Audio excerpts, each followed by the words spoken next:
কিন্তু আখরুজ্জামান সাহেবের পক্ষে খুব চাপ হবে।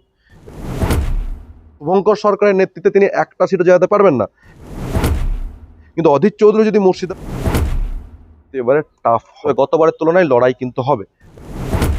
মানুষ কিন্তু এখনো ওপেন, লোকাল ইস্যু নিয়ে মানুষের ক্ষোভ আছে, এসআইআর নিয়ে ক্ষোভ জেনারেট হয়ে আছে। তিনটে ইস্যুতেই ভোট হবে, রাজ্যের ইস্যু, জেলার ইস্যু এবং লোকাল ইস্যু। তবে তৃণমূলের অন্দরমহলের যে গোষ্ঠীদ্বন্দ্ব, সেটা একটা বড় ফ্যাক্টর হবে। অ্যাকচুয়ালি নিজেদের যোগ্যতা জিতে আসছেন এমন নয়। বিধানসভার যারা লোকাল ভোটার তারা কিন্তু আখরুজ্জামান সাহেবের প্রতি ক্ষুব্ধ।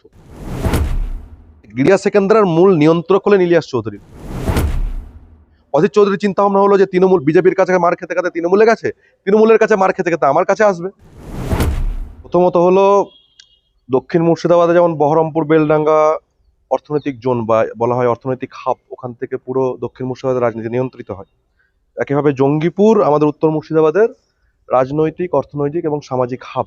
অর্থাৎ এই যে জঙ্গিপুরের পরপর যে বিধানসভা, সুতি, জঙ্গিপুর, লালগোলা, সাগরদিঘি, রঘুনাথগঞ্জ, ফারাক্কা, শামসেরগঞ্জ, এই রাজনীতির যে মূল ন্যারেটিভ এতগুলো বিধানসভা, সেটা নিয়ন্ত্রণ হয় কিন্তু জঙ্গিপুর থেকে। জাকির সাহেবকে তৃণমূল মন্ত্রী করেছিল, তৃণমূল মন্ত্রিত্ব থেকে হাঁটিয়ে দিয়ে তারা করলো আখরুজ্জামান সাহেবকে।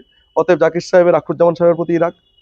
আখরুজ্জামান সাহেব চান জঙ্গিপুর মিউনিসিপ্যালিটির মধ্যে ওনার যে প্রভাব আছে সেই প্রভাবটা খাটিয়ে জাকির সাহেব খাড়াতে। জাকির সাহেব চান কংগ্রেসের যিনি প্রার্থী হবেন রঘুনাথ বিধানসভায়, তাকে রিসোর্স এবং ফান্ড দিয়ে হেল্প করতে। এবং রঘুনাথ বিধানসভা থেকে বেশ কিছু নাম উঠে আসছে। কয়েকদিন আগে ব্যবসায়ী নবাব হোসেন জয়েন করেছেন কংগ্রেস, তো শোনা যাচ্ছে নবাব হোসেন সাহেবকে যাবতীয় রাজনৈতিক ব্যাকআপ, কারণ নবাব হোসেন সাহেব একজন অরাজনৈতিক ব্যক্তিত্ব, তিনি এর আগে রাজনীতিতে ছিলেন না, পাতি বিজনেসম্যান, অবশ্যই তার কাছে রিসোর্সেস আছে, ফান্ড আছে, কিন্তু তাকে যে রাজনৈতিক ব্যাকআপ সেটা নাকি জাকির হোসেন সাহেব দিচ্ছেন আখরুজ্জামান সাহেবকে হারাতে। অন্যদিকে ওখানেই রয়েছেন নাসির শেখ, আপনারা জানেন বিজনেসম্যান, গতবার ইন্ডিপেন্ডেন্ট ক্যান্ডিডেট হয়েছিলেন, তারও ইচ্ছা যে তিনি আখরুজ্জামান সাহেবকে হারাবেন। আরো বেশ কিছু নাম উঠে আসছে। মূলত রঘুনাথগঞ্জ বিধানসভা যদি আমরা ফিরে যাই, এই যে বলো একটা ইন্টারেস্টিং কেস, পরপর তিনটে বিধানসভা, তিনটেতেই তৃণমূলের বিধায়ক তিনজনকে হারাতে চাই। দুদিক থেকে আখরুজ্জামান সাহেব এবং ইমানি সাহেব চান জাকির সাহেবকে হারাতে, জাকির সাহেব চান ইমানি এবং আখরু দুজনকে হারাতে যে কোনো ভাবে, প্রয়োজনে তাতে বিরোধীদের সঙ্গে হাত মিলিয়ে যদি নিজের আখাড়ে লাভ হয় সেটাও গুরুত্বপূর্ণ। রঘুনাথগঞ্জ বিধানসভা যদি আমি আসি, রঘুনাথগঞ্জ বিধানসভাতে মূলত আখরুজ্জামান সাহেব যেখান থেকে যেতেন, যে দুটো পঞ্চায়েত গিরিয়া এবং সেকেন্দারা, যে পঞ্চায়েতগুলো প্রচন্ড মানে হিংসাত্মক রূপ বারবার নেয়, আপনার ভৈরবতলা, মাঠপাড়া, ঘোষপাড়া, তারপরে আপনার হচ্ছে কাজে লালখেন্দিয়া, এর যে যাবতীয় বুথ এই দুই পঞ্চায়েতের, আমরা দেখেছি বারবার হিংসাত্মক হয়ে ওঠা বারবার। সেখান থেকে তৃণমূল প্রতিবার বা আখরুজ্জামান সাহেব প্রায় 17, কখনো 16, কখনো 20,000 লিড নিয়ে উনি বিধানসভায় বেরিয়ে যান। এই গিরিয়া এবং সেকেন্দ্রা যে রাজনৈতিক নিয়ন্ত্রক যাকে বলা হয়, ইলিয়াস চৌধুরী, বর্ষিয়ান নেতা, লোকসভার পর থেকে ইলিয়াস চৌধুরী কিন্তু এই আখরুজ্জামান সাহেবের থেকে দূরত্ব বাড়াচ্ছিলেন। লোকসভা ইলেকশনের পর থেকেই আখরুজ্জামান সাহেব আলটিমেটলি ঠিক বিধানসভা নির্বাচনের আগে ভীত হয়ে, বাধ্য হয়ে, যে ইলিয়াস চৌধুরীকে উনি বসিয়ে দিয়েছিলেন, পিছনের সারিতে পাঠিয়ে দিয়েছিলেন, তাকে এখন পর্যবেক্ষক নিয়ন্ত্রণ করেছেন। যে পর্যবেক্ষক কেন করেছেন তাকে, যাতে তিনি এই ভোটটাই আখরুজ্জামান সাহেবকে কোনোভাবে পার করে দেন গিরিয়া সেকেন্দ্রা। তো বিরোধীরা, বিশেষ করে কংগ্রেস, এখানে রাহুল গান্ধীর ভারতীয়তা যাওয়ার পর থেকে, এই পদ দিয়ে যাওয়ার পর থেকে কংগ্রেস মাত্র 3,557 ভোটে কিন্তু রঘুনাথগঞ্জ বিধানসভায় পিছিয়ে আছে। প্রায় 88% একটা মুসলিম ডমিনেটেড বিধানসভা, মুসলিম ভোটার বিশিষ্ট বিধানসভা। সেখানে বিরোধীরা যদি এই গিরিয়া সেকেন্দারের এই যে আমি বুথগুলো উল্লেখ করলাম, মাঠপাড়া, ঘোষপাড়া, ভৈরবতলা, লালখান্দিয়া, এই বুথগুলোকে যদি মমিনতলা, এই বুথগুলো যদি তারা ম্যানেজ করতে পারে, অর্থাৎ এই বুথে যে রিগিং বা ছাপ্পা সেটা যদি আটকাতে পারে, তাহলে কিন্তু আখরুজ্জামান সাহেবের পক্ষে খুব চাপ হবে। এবং আখরুজ্জামান সাহেব যেটা করে ফেলেছেন, ওটা দীর্ঘদিনের রাজনীতিবিদ, 3বারের বিধায়ক আখরুজ্জামান সাহেব বা জাকির সাহেবদের পলিটিক্সের একটা বড় পার্ট হলো যে আমার একটা ম্যাচে জয়ের সম্ভাবনা তখনই বেড়ে যায় যখন বিরোধীরা আমার পকেটে থাকে। আখরুজ্জামান সাহেবের বিরুদ্ধে গতবার যিনি ক্যান্ডিডেট হয়েছিলেন 21-এ, আবুল কাশেম বিশ্বাস কংগ্রেসে, তিনিও আখরুজ্জামান সাহেবের পকেটে, অর্থাৎ আখরুজ্জামান সাহেবের লোক। বামেদের আবুল হাসনাত আখরুজ্জামান সাহেবের লোক। এই যে বিরোধীগুলোই তার। জাকিরুজ্জামান সাহেব যেহেতু দুজনের অধীর চৌধুরীর সঙ্গে সম্পর্ক ভালো, অধীর চৌধুরীকে ম্যানেজ করে তার সিটে তিনি তার মতো করেই বিরোধী বসান। কিন্তু যখন তিনি বসেছেন তখন অধীর চৌধুরী ছিলেন পিসিসি প্রেসিডেন্ট, অর্থাৎ রাজ্যের দায়িত্বে ছিলেন। লোকসভাতে বহরমপুর হারের পর থেকে অধীর চৌধুরী কিন্তু পিসিসি প্রেসিডেন্ট থেকে সরে গেছেন। অধীর চৌধুরীর বর্তমান লক্ষ্য হলো যে কোনো উপায়ে শুভঙ্কর সরকারকে সরিয়ে তিনি আবার পিসিসি প্রেসিডেন্ট হবেন এবং তাকে 29-এর লোকসভা জিততে হবে।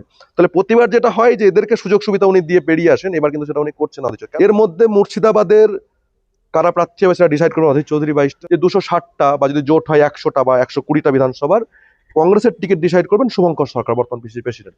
এবং অধীর চৌধুরী এটা ভালোভাবেই জানেন যে ওই 100 বা 120টা বা 130টা বা জোট না হলে 260টা বিধানসভা থেকে কংগ্রেস হয়তো একটা সিটও জিততে পারবে না। অর্থাৎ শুভঙ্কর সরকারের নেতৃত্বে তিনি একটা সিটও জেতাতে পারবেন না। কিন্তু অধীর চৌধুরী যদি মুর্শিদাবাদ থেকে আজকের দিনে দাঁড়িয়ে, যেখানে মুর্শিদাবাদে প্রায় কংগ্রেসের 10 থেকে 12টি সম্ভাবনাময় সিট, আমরা যদি শুরু করি ফারাক্কা থেকে, ফারাক্কা, শামসেরগঞ্জ, লালগোলা যেখানে কংগ্রেসের লিড আছে 14,000 লোকসভায়, রঘুনাথগঞ্জ, সাগরদিঘি, এদিকে চলে আসুন বেলডাঙ্গা, রেজিনগর, বড়ুয়া, আপনার রানীনগর, ভগবানগোলা, এই যে প্রায় 10-12টি সিট, এখান থেকে যেখানে সম্ভাবনা সেখান থেকে উনি যদি 10টা সিটও জেতাতে পারেন কংগ্রেসকে, তাহলে তিনি আবার 26-এর পরে পিসিসি প্রেসিডেন্টের পদে অধিষ্ঠিত হতে পারবেন। তাহলে গতবারের তুলনায় এইবারের ভোটের পার্থক্যটা করতে হবে। গত প্রতিবার যেটা হয় যে পুরনো বন্ধু, পুরনো বিজনেস পার্টনার, আখরুজ্জামান সাহেব হোক, জাকির হোসেন হোক, এদের সবাইকে অধীর চৌধুরী একটা সুযোগ সুবিধা দেন। এবার কিন্তু সেটা হবে না, তাই এবারে টাফ হবে, স্লিপারি হবে সিট। এখনই বলা যাবে না এটা যে কে জিতবে কে হারবে, তবে গতবারের তুলনায় লড়াই কিন্তু হবে। প্রত্যেকটা ফ্যাক্টরকে কাজে লাগাতে পারবে, প্রতিটা ফ্যাক্টর রেজোনেন্স করতে পারবে, তাদের দিকেই ফল যাবে। মানুষ কিন্তু এখনো ওপেন, প্রতিটা নিয়ে যেতে পারবে ভোটটা, সেদিকেই ভোটটা যাবে। আমরা রঘুনাথগঞ্জ নিয়ে কথা বলছিলাম একটু আগে, তারানগরে কি ভয়াবহ পরিমাণে গঙ্গা ভাঙন হয়েছে, মানুষ সবকিছু হারিয়েছে, বাড়ি ঘর, মন্দির মসজিদ সব চলে গেছে। তো এই ইস্যুগুলোর উপরে লোকাল যে ইস্যু, বিড়ি শ্রমিক, ইট ভাটার শ্রমিক, এই যেখানে ফারাসের ব্রিজ, আপনার যে স্ট্রিট লাইট, রঘুনাথগঞ্জ থেকে আমরা লালগোলা যাচ্ছি, পুরো রাস্তাটায় প্রচুর পরিমাণে অ্যাক্সিডেন্ট হয়, কোনো স্ট্রিট লাইট নেই। রঘুনাথগঞ্জের যে আপনার ভূমি দপ্তরের যে অফিস, সেখানে দুর্নীতিতে ভর্তি হয়ে আছে ভূমি দপ্তরের অফিস। আমরা দেখেছি রাস্তায় যেতে যেতে ডান দিকে পড়ছে রিলায়েন্স জিওর একটি আপনার পেট্রোল পাম্প। এই পেট্রোল পাম্পটা পুরোপুরি সরকারি জায়গার উপরে, সেটা তৃণমূল নেতার পেট্রোল পাম্প। এই ধরনের একাধিক ঘটনা কিন্তু লোকাল ইস্যু নিয়ে মানুষের ক্ষোভ আছে, ওয়াকআপ নিয়ে মুসলিমদের মধ্যে প্রচন্ড ক্ষোভ জেনারেট হয়ে আছে, এসআইআর নিয়ে ক্ষোভ জেনারেট হয়ে আছে, এর সঙ্গে সঙ্গে রাজ্যের যে ইস্যু, বড় ইস্যু। তো মুর্শিদাবাদে শুধুমাত্র যে রাজ্যের ইস্যুতে ভোট হবে বা জেলার ইস্যুতে ভোট হবে এমন নয়, মুর্শিদাবাদের 3টে ইস্যুতেই ভোট হবে, রাজ্যের ইস্যু, জেলার ইস্যু এবং লোকাল ইস্যু। তার সাথে সাথে এখানে যেটা মুর্শিদাবাদে বড় ফ্যাক্টর হবে, তৃণমূলের অন্দরমহলের যে গোষ্ঠীদ্বন্দ্ব, সেটা একটা বড় ফ্যাক্টর হবে। মানে সমানে সমানে 19-20 টক্কর হবে। যদি অধীর চৌধুরী চান, রাজ্য কংগ্রেসের নেতারা চাই যে তারা সঠিকভাবে কাজে লাগাবে প্রতিটা ইস্যুকে, প্রত্যেকটা ফ্যাক্টরকে তারা কাজে লাগাবে, উপযুক্ত টিমকে তারা কানেক্ট করবে, প্রফেশনাল টিম নিয়ে তারা কাজ করবে, সেখানে দাঁড়িয়ে যেটা হবে যে অবশ্যই কংগ্রেস যথেষ্ট টক্কর দেবে। প্রত্যেক যাকে এই মুর্শিদাবাদের বুকে, মুর্শিদাবাদের এত এত ছাত্রছাত্রী যারা ওবিসি নিয়ে এত ভুক্তভোগী হওয়ার পরেও তাকে যখন কোশ্চেন করা হচ্ছে ওবিসি নিয়ে, তিনি তৃণমূলের একজন মন্ত্রী, তিনি কিছু বলছেন আমি কিছু জানি না। তাহলে এনারা কেউ তো অ্যাকচুয়ালি নিজেদের যোগ্যতা জিতে আসেন এমন নয়, এরা জিতে আসেন মমতা বন্দ্যোপাধ্যায়ের প্রতীকে, অর্থাৎ তৃণমূলের প্রতীকে। ওই জন্য মমতা বন্দ্যোপাধ্যায়কে দাঁড়িয়ে বলতে হয় যে 294টা আসনে আমি প্রার্থী। তো ওনাদের ব্যক্তিগত ভোট কতটা আছে এটা আপনারাও জানেন, আমিও জানি। উনি যদি তৃণমূলের প্রতীকে না দাঁড়িয়ে নির্দল দাঁড়ান, তাহলে হয়তো আখরুজ্জামান সাহেব 30,000 ভোট পাবেন, 20 থেকে 30,000। আক্রান্ত মানুষেরা, আপনার সেখানকার যে বিধানসভার যারা লোকাল ভোটার, তারা কিন্তু আখরুজ্জামান সাহেবের প্রতি ক্ষুব্ধ। তারা ভোটটা হয়তো দিয়ে দিয়েছিলেন গতবার মমতা বন্দ্যোপাধ্যায়ের মুখ দেখে, এনআরসির ইম্প্যাক্টের জন্য, কিন্তু এবার এটা কিন্তু অত সহজ হতে যাচ্ছে না। গিরিয়া সেকেন্দ্রার মূল নিয়ন্ত্রক হলেন ইলিয়াস চৌধুরী। লোকসভার পর থেকে আমি যেমন আগে বললাম, উনি কিন্তু দূরত্ব বাড়াচ্ছেন আখরুজ্জামান সাহেবের সঙ্গে, এবং দূরত্ব বাড়াচ্ছেন এটা আখরুজ্জামান সাহেব বুঝতে পেরেই ঠিক ইলেকশনের আগে ওনাকে পর্যবেক্ষক নিয়োগ করা হলো। তারপরেও আমার জন্য মনে হচ্ছে, আমাদের যতটা অবজারভেশন, গিরিয়া সেকেন্দ্রায় প্রতিবার যেভাবে আখরুজ্জামান সাহেবকে জিতিয়ে নিয়ে আসে, এবার হয়তো সেটা অতটা সহজ হবে না তার জন্য। এবার সেটা কতটা কমে সেটা সন্দেহ। এভাবে ইলিয়াস চৌধুরী যেভাবে প্রতিবার লিড দিয়েছেন 2016 থেকে আখরুজ্জামান সাহেবকে, সমীর উদ্দিন বিশ্বাস তার 3বারের চিফ ইলেকশন এজেন্ট, তিনি যেভাবে ভোট করিয়েছেন, তারা আদৌ করবেন কিনা সেটা নিয়ে কিন্তু একটা বড় সন্দেহ থেকে গেছে। ভয়ে ভোট দেবে মুসলিমরা।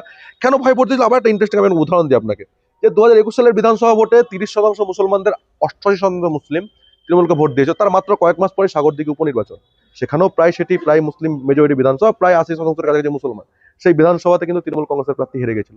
অর্থাৎ মুসলিমরা যদি মমতা বন্দ্যোপাধ্যায়কে ভালোবেসে ভোট দিতেন, যেখানে প্রত্যেক উপনির্বাচনে সরকার যারা থাকে তাদের স্ট্রাইক রেট থাকে 90%, সরকার যেতে, সেখানে মুর্শিদাবাদের বুকে সাগরদিঘি উপনির্বাচনে তৃণমূল ধূর্তসায়ী হয়েছিল। অর্থাৎ এটা কোনো রকেট সায়েন্স নয়। মুসলমানরা, বিশেষ করে শিক্ষিত মুসলিম জেনারেশন আফটার আলামিন মিশন, তারা কিন্তু মমতা বন্দ্যোপাধ্যায়কে পছন্দ করেন না, কিন্তু তাদের সামনে উপযুক্ত বিরোধীরা কোনো ন্যারেটিভ দিতে পারে না, তার সামনে বিকল্প থাকে না, তাদের পাশে কি কেউ দাঁড়ায় না।